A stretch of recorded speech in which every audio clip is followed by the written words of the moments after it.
Imagine the sound of rain against a window pane, relentless and cold. It is not a cleansing rain, but a heavy, gray curtain that separates you from the rest of the world. You are standing in the hallways of Osborne House on the Isle of Wight, but it feels like a mausoleum. The year is 1861, and the air smells of stale lavender, beeswax, and the overwhelming, suffocating scent of black dye. The silence here is heavy. It presses against your eardrums. It is the silence of an empire that has held its breath, waiting for a woman to scream, to cry, to do something other than stare into the void. But she does not scream. She simply vanishes into the shadows. You are looking at the most powerful woman on earth, Victoria, Queen of the United Kingdom of Great Britain and Ireland. But in this moment, the crown means nothing. The jewels are cold stones. The throne is just a chair. She is 42 years old, and she is drowning. Her husband, Prince Albert, the love of her life, the compass of her soul, is dead. And with him, the light of the monarchy has been extinguished. You can see it in her eyes, a dull, glazed look that suggests she has already followed him into the grave, leaving only a shell behind to govern a quarter of the world's population.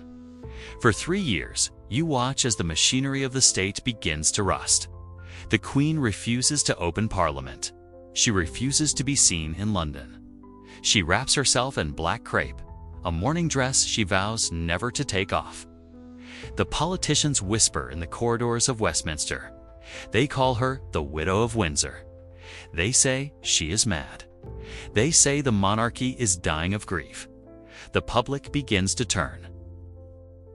You can hear the grumbling in the streets, the dissatisfaction rising like steam from the factories of the Industrial Revolution. A queen who does not rule is no queen at all.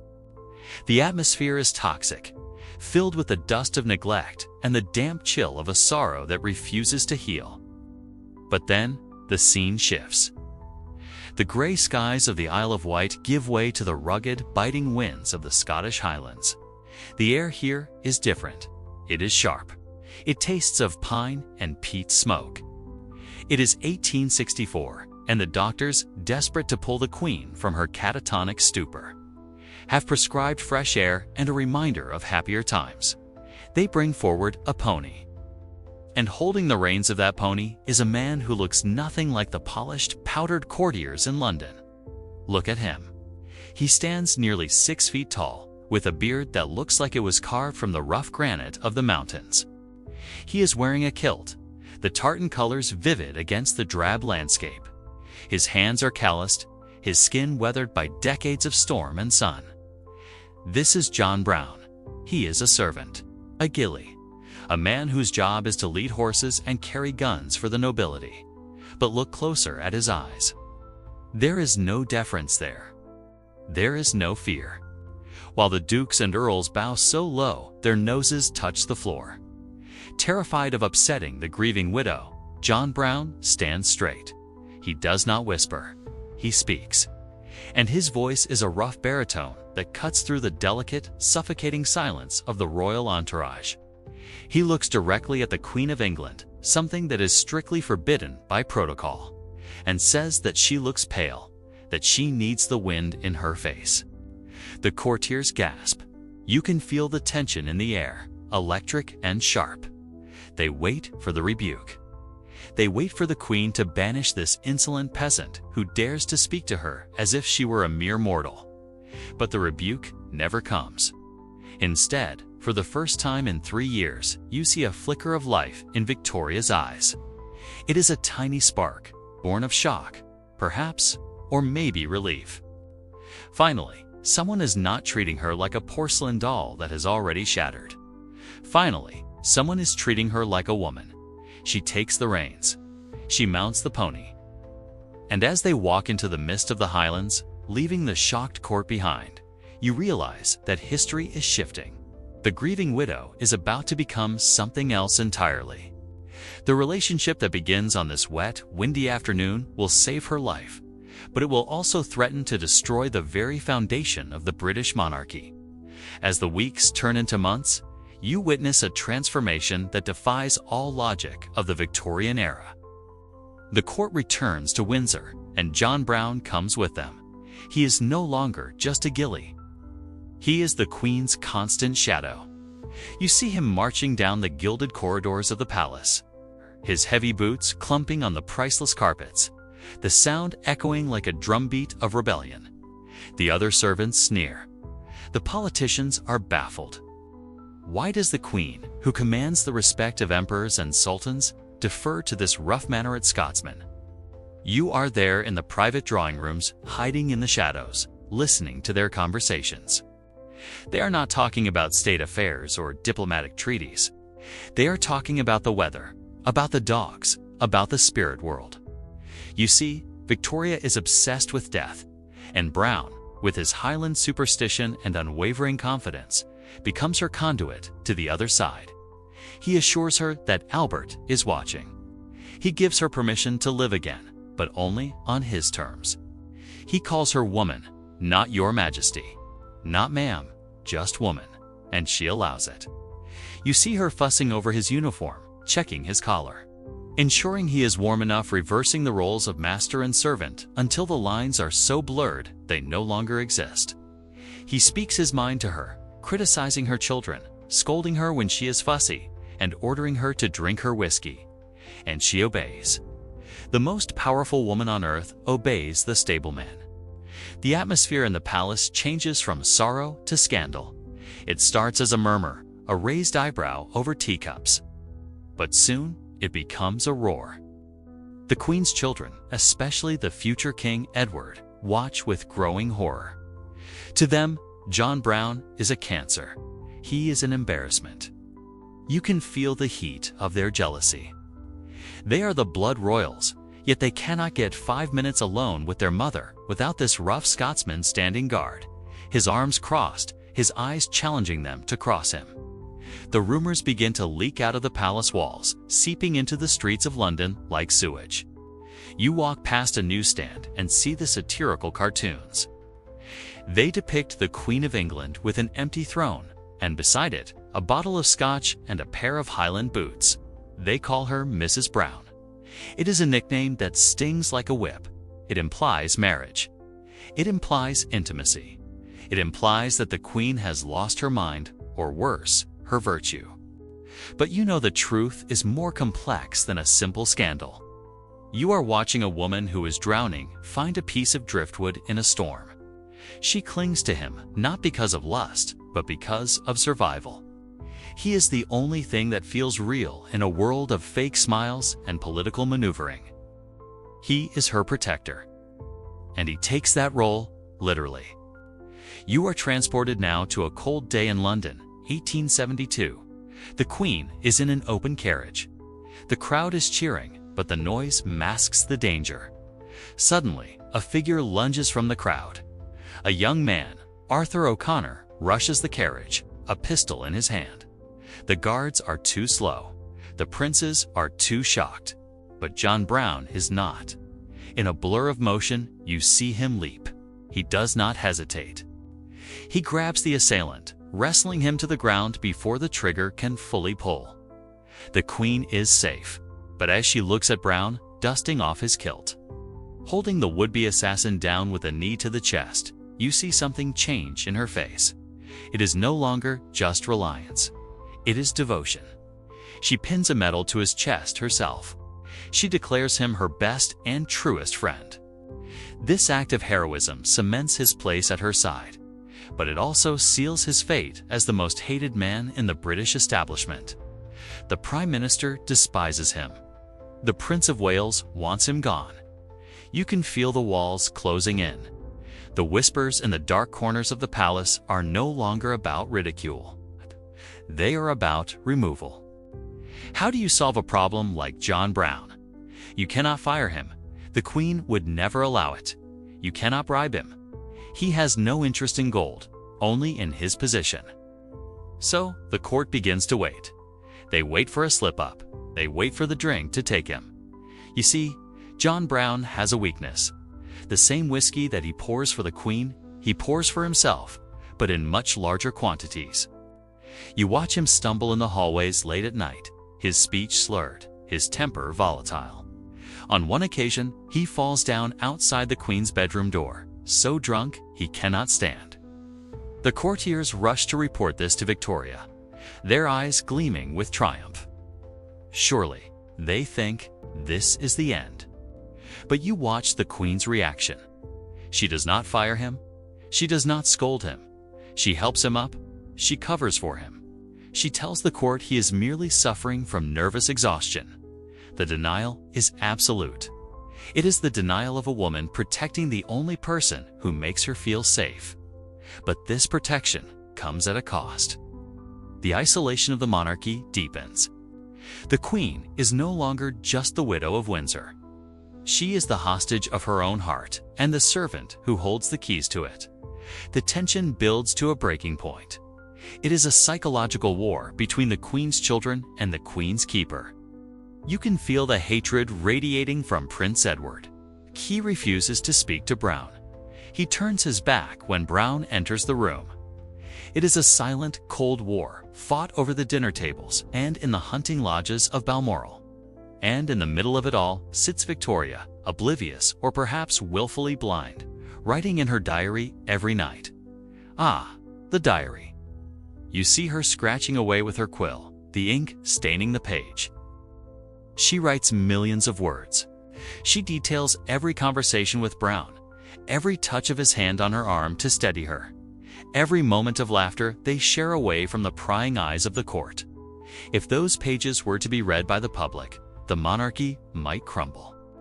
The intimacy described there is not sexual in the way the tabloids suggest, but it is emotional intimacy of the highest order of dependence that renders the Queen vulnerable.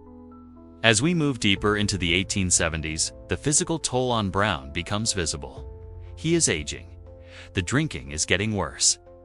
His face is red and blotchy, his temper shorter. He begins to treat the Queen not just as an equal, but sometimes with a harshness that makes you wince. You hear him snap at her for wearing the wrong cloak. You hear him grumble when she wants to go for a drive, and yet she takes it. She apologizes to him. It is a strange, twisted dynamic, a queen apologizing to a servant. But there is a shadow looming over this strange domestic arrangement. It is not just the anger of the family. It is the inevitable march of time and biology. John Brown is mortal, and he is living a life of high stress, heavy drinking, and constant vigilance. You can see the tremors in his hands. You can hear the wheeze in his chest when he walks up the hills he used to sprint up. The tragedy of Victoria's life is that everyone she loves leaves her. First her father, then her mother, then Albert. And now you can feel the cold breath of fate blowing through the corridors of Windsor once again. The court watches Brown's decline with a mixture of pity and predatory anticipation. They are like vultures circling a dying animal. They know that when he falls, the Queen will be alone again. And they are terrified of what that second loneliness will look like. Will she survive it? Or will the loss of her heaven-sent protector finally break the iron will of the woman who rules the world? The year is 1883. The wind howling around Windsor Castle is bitter, carrying with it the damp chill of the Thames. You are standing in the courtyard, shivering, watching a man who refuses to acknowledge the cold. It is John Brown. He is 56 years old now, and the years of hard drinking and constant vigilance have carved deep lines into his face. His eyes are bloodshot, but they are still scanning the shadows. There are rumors of Fenian plots, Irish nationalists who want to harm the Queen. Brown takes these threats personally. He is out there night after night, patrolling the grounds without a coat, fueled by whiskey and a stubborn sense of duty that borders on madness. You want to scream at him to go inside. You want to tell him that he is not invincible, but he would not listen. He has spent 2 decades being the only rock in the Queen's life, and he believes he is made of granite. But granite can crack. The cold seeps into his bones. A swelling begins in his face. It is erysipelas, a bacterial infection that spreads like wildfire through his weakened system. The scene shifts to his room in the Clarence Tower. The air is heavy with the smell of sickness and medicine. The Queen is frantic. You see her pacing the corridors, wringing her hands, demanding that the doctors save him. She cannot conceive of a world without him. To her, John Brown is not just a servant. He is the physical manifestation of her safety. If he dies, the walls of the castle will crumble. She visits him, sitting by his bedside, a violation of protocol that makes the doctors uncomfortable. She speaks to him in soft tones, pleading with him to fight. But this is a battle he cannot win. On the 27th of March, 1883, the silence returns. John Brown is dead. You watch as the news reaches Victoria. It is not a scream of theatrical grief this time. It is a collapse. She writes in her diary, and you can almost feel the tremor in her hand as the ink hits the paper. My heart is so full of gratitude to God for having given me such a friend. ... And now he is gone. I am so alone. The word alone echoes through the empty halls of Windsor. The court, the politicians, the Prince of Wales, they all breathe a collective sigh of relief. The obstacle is gone. The stallion is dead. They think the scandal is over. They are wrong. You are now a fly on the wall in the Queen's private study in the weeks following Brown's death. The grief has mutated into something dangerous. Victoria is not content to simply mourn him. She wants to immortalize him. She commissions statues. She orders memorial brooches. She forces the court to wear mourning bands for a servant. But then she does the unthinkable. She pulls out her journals. She begins to write a manuscript. She titles it The Life of John Brown. Imagine the horror in the room when she presents this draft to her advisors. You are standing there as the Dean of Windsor, Randall Davidson, reads the pages. His face goes pale. His hands shake. This is not just a memoir. It is a love letter.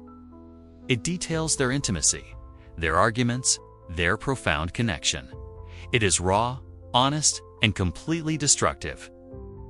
If this book is published, the monarchy will not survive. The rumors of Mrs. Brown will be confirmed in the Queen's own handwriting. The tension in the room is suffocating. You are witnessing a constitutional crisis unfold in a library. The Dean has to look the Queen of England in the eyes, woman who has ruled for nearly 50 years, and tell her, no. He tells her that the publication of this book would be a mistake that history could never forgive. He risks his career, perhaps his freedom, to save her from herself. Victoria is furious. She argues, she weeps. She accuses them of trying to erase the only true friend she had left. But deep down, she knows the truth. She knows that her position demands a sacrifice. In a moment of heartbreaking defeat, she agrees. You watch as the manuscript is taken away. You can almost smell the smoke as the pages are destroyed, burned, or locked away in the deepest vaults of the royal archives. The words that could have rewritten history are turned to ash. The establishment has won. The memory of John Brown is to be sanitized, polished, and hidden away. But they cannot control what happens in the shadows. Time moves forward. The year is now 1901. We are approaching the end of an era. Queen Victoria is an old woman, 81 years old, frail and blind. She lies in her bed at Osborne House, the same house where her grief began 40 years ago. The circle is closing. The Prince of Wales, soon to be King Edward VII, is waiting in the wings. He hates John Brown with a passion that has not dimmed with time. As soon as his mother takes her last breath, he plans to destroy every statue, every memento, every trace of the Scotsman from the royal residences. He wants to scrub the history books clean. But Victoria knows this. She knows her son. And she has one final move to make. You are standing by the Queen's deathbed. The room is dim, lit only by the flickering gaslight. She calls for her personal physician, Sir James Reed. She dismisses the nurses. She dismisses her children. She beckons the doctor closer, her voice a whisper, barely audible over the sound of the winter wind outside. She has a final set of instructions. These are not state instructions. They are personal. They are secret. She hands him a list of items to be placed in her coffin. It is a long list, filled with mementos of her husband, Prince Albert's his dressing gown, a cast of his hand. This is what the world expects. This is the image of the grieving widow that she has cultivated for 4 decades. But then she points to her left hand. "Look," she whispers. You lean in closer. On her finger, she wears a ring. It is not a diamond from the crown jewels. It is a simple gold band. It is the ring John Brown's mother wore, given to Victoria by Brown himself. She makes the doctor promise that this ring will stay on her finger when she is buried. But there is more. She reaches into a small locked box by her bedside. She pulls out a photograph. It is a picture of John Brown. She also pulls out a lock of his hair, preserved in a small case. And then she hands the doctor a handkerchief. It is an old, simple handkerchief. But she holds it like it is the Shroud of Turin. It belonged to John Brown. "Place these," she says, her eyes fixed on the doctor's, "in my left hand. And cover them with flowers so my family does not see."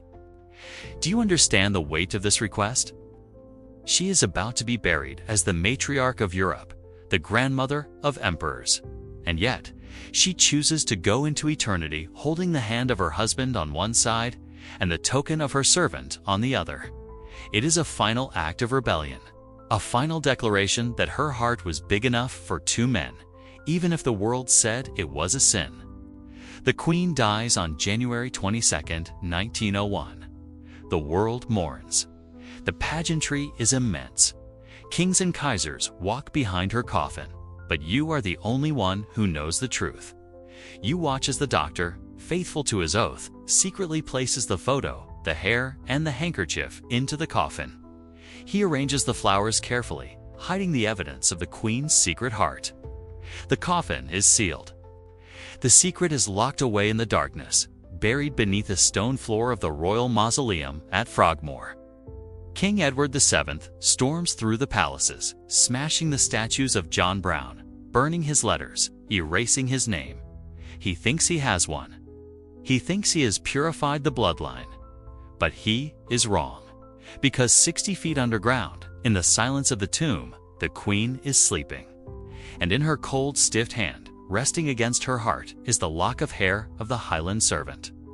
She took him with her. She took the scandal, the love, and the truth into the void where no king, no parliament, and no history book can ever touch it. You stand outside the mausoleum now. The heavy doors are shut. The air is still. You realize that history is not just what is written in the official records. History is what is hidden in the coffins. It is the secrets we take to the grave. Victoria and John Brown are no longer queen and servant. In the dark, they are just a man and a woman, bound together by a secret that survived the crushing weight of an empire. But wait, there is a ripple in the timeline. A footnote that suggests the story does not end simply with silence. Because secrets have a way of surfacing, like bones in a shifting soil. Years later, a new generation begins to dig. Diaries are found. Letters that escaped the fire appear in auction houses. The descendants of the courtiers begin to whisper what their grandfathers told them on their deathbeds. And there is one final twist. A piece of evidence that suggests their relationship might have been even more profound than just emotional dependency. Some say there was a child. Some say there was a marriage certificate hidden in a place no one thought to look. While most historians dismiss this as fantasy, the sheer ferocity with which the royal family destroyed the evidence makes you wonder, what were they so afraid of? As you walk away from the grave, looking back at the imposing silhouette of Windsor Castle against the twilight sky, you are left with a haunting question. We know who Victoria was. We know who John Brown was. But who were they really when the doors were closed and the candles were blown out? The answer lies in the dust, waiting for the light. But Victoria knows this. She knows her son. And she has one final move to make. You are standing by the Queen's deathbed. The room is dim, lit only by the flickering gaslight. She calls for her personal physician, Sir James Reed. She dismisses the nurses. She dismisses her children. She beckons the doctor closer, her voice a whisper, barely audible over the sound of the winter wind outside. She has a final set of instructions. These are not state instructions. They are personal. They are secret. She hands him a list of items to be placed in her coffin. It is a long list, filled with mementos of her husband, Prince Albert's his dressing gown, a cast of his hand. This is what the world expects. This is the image of the grieving widow that she has cultivated for 4 decades. But then she points to her left hand. "Look," she whispers. You lean in closer. On her finger, she wears a ring. It is not a diamond from the crown jewels. It is a simple gold band. It is the ring John Brown's mother wore, given to Victoria by Brown himself. She makes the doctor promise that this ring will stay on her finger when she is buried. But there is more. She reaches into a small locked box by her bedside. She pulls out a photograph. It is a picture of John Brown. She also pulls out a lock of his hair, preserved in a small case. And then she hands the doctor a handkerchief.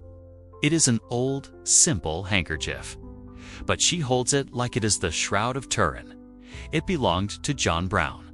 "Place these," she says, her eyes fixed on the doctor's, "in my left hand. And cover them with flowers so my family does not see." Do you understand the weight of this request? She is about to be buried as the matriarch of Europe, the grandmother of emperors. And yet, she chooses to go into eternity holding the hand of her husband on one side and the token of her servant on the other. It is a final act of rebellion, a final declaration that her heart was big enough for 2 men, even if the world said it was a sin. The Queen dies on January 22, 1901. The world mourns. The pageantry is immense. Kings and Kaisers walk behind her coffin. But you are the only one who knows the truth. You watch as the doctor, faithful to his oath, secretly places the photo, the hair, and the handkerchief into the coffin. He arranges the flowers carefully, hiding the evidence of the Queen's secret heart. The coffin is sealed. The secret is locked away in the darkness, buried beneath the stone floor of the royal mausoleum at Frogmore. King Edward VII storms through the palaces, smashing the statues of John Brown, burning his letters, erasing his name. He thinks he has one. He thinks he has purified the bloodline. But he is wrong. Because 60 feet underground, in the silence of the tomb, the Queen is sleeping. And in her cold, stiff hand, resting against her heart, is the lock of hair of the Highland servant. She took him with her. She took the scandal, the love, and the truth into the void where no king, no parliament, and no history book can ever touch it. You stand outside the mausoleum now. The heavy doors are shut. The air is still. You realize that history is not just what is written in the official records. History is what is hidden in the coffins.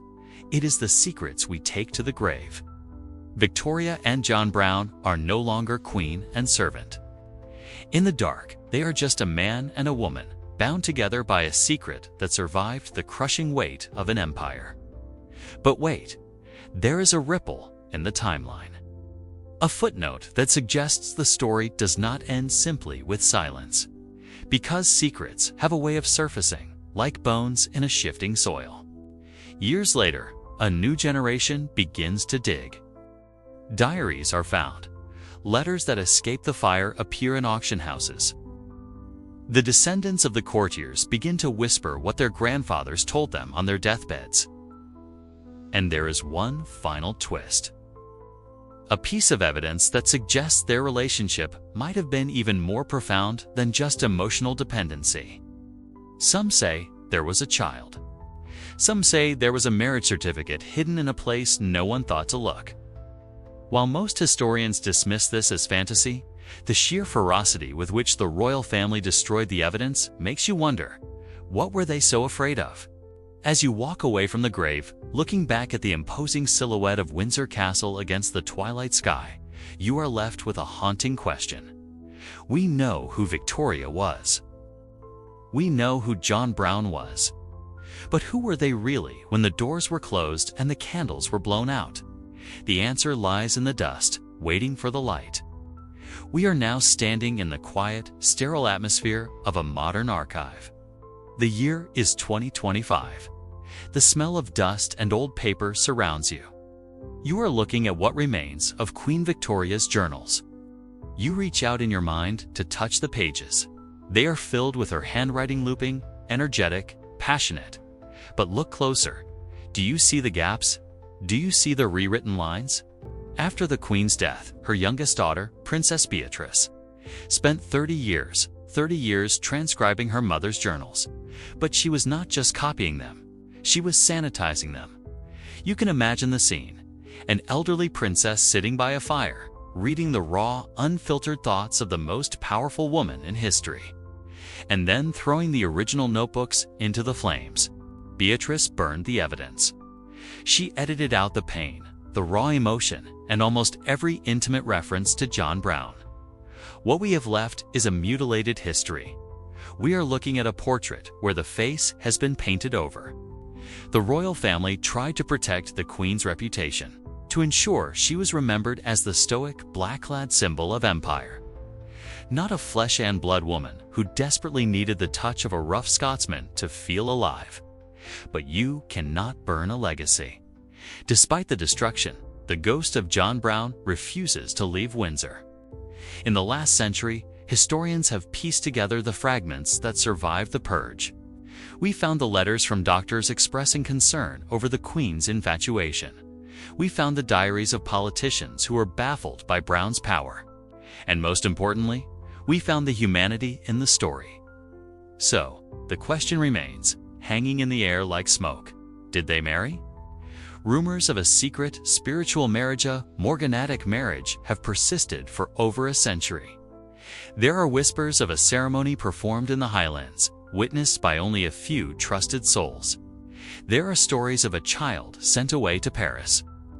While no paper certificate has ever been found, if it existed, it would have been the first thing King Edward VII burned. The emotional marriage is undeniable.